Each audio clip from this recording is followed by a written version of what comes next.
Oh, hi. Welcome to my studio. Today we're tackling one of my favorite challenges, making music from things that aren't instruments. We're making music from things that ain't instruments. It's one of my favorite challenges, yeah. Pretty much everything makes a sound, and every sound can be made into music. I've actually heard Netrum uses his own farts to make dubstep basses.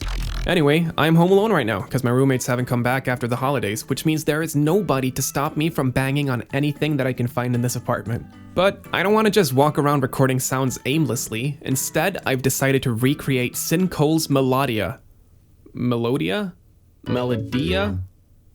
knows? Here's the part that I want to recreate.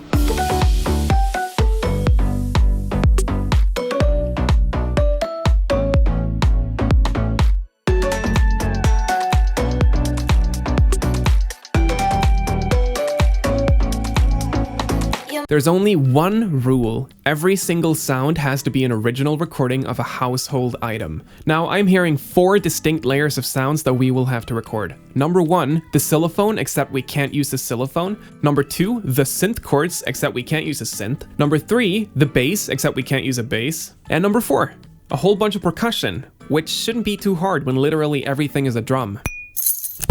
Ow! Now let's go record some sounds.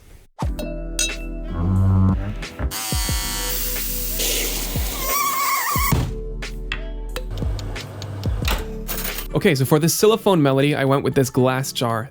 There's actually 4 layers of it playing here. One where I flick it with my finger, one where I hit it with a chopstick, and then the same 2 samples just pitched up an octave. Tune them all to C, recreate the melody in MIDI, and here's what that sounds like.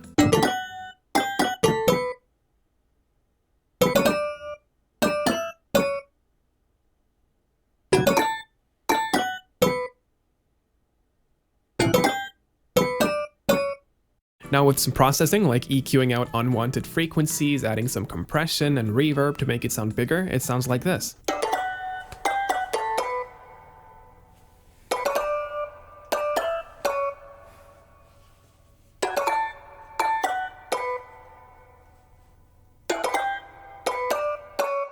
Next up, the synth chords. Okay, so this one was a little bit harder. Technically, I could have just taken any of the samples and put them into Serum as a wavetable and just recreated from there. But that's kind of boring, and I wanted to stay true to the original recordings. So the chords are 2 layers. One is me dragging a couch across the floor. And the other one is my electric razor. Same as with the melody, pitch it to C, and here's what they sound like together.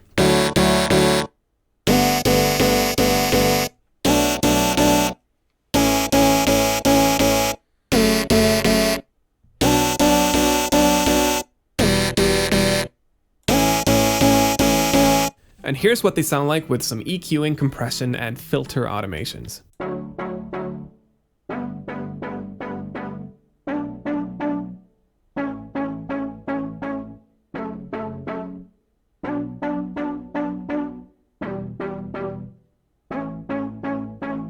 The bass was actually pretty simple. I just took the same sounds that I used for the chords, pitched it down a couple octaves, and added a lot of distortion, and then EQ'd out the top end so you only hear the bass and don't have any of that distorted high end. And here's what that sounds like.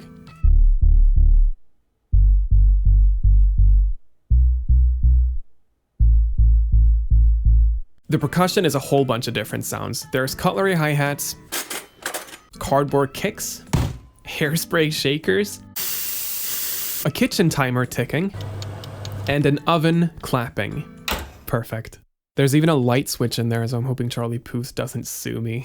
Now, with the processing, which is mostly just volume automations and some heavy compression, it sounds like this.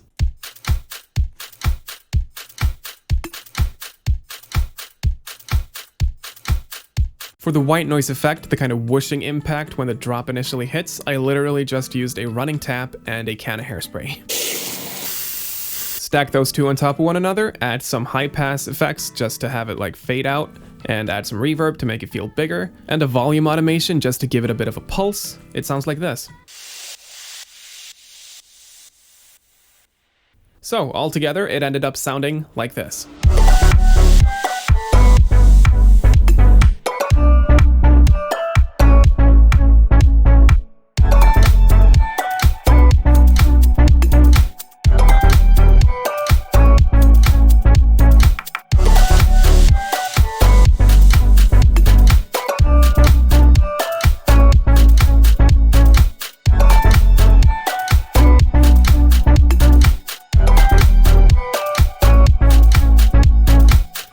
I mean, you can definitely tell what song it's supposed to sound like. It's not as well polished or as well mixed as the original, but you know what? I had fun making it. And that's the important part, right? Having fun. If you find yourself out of inspiration or just don't know where to take your next song, try recording some household items and see where that takes you. My experience is that it's almost always more inspiring to work with tactile objects as opposed to just turning virtual knobs in some synth plugin. And that's the end of the video. Thanks for watching. Catch you guys next time. This is the end of the video.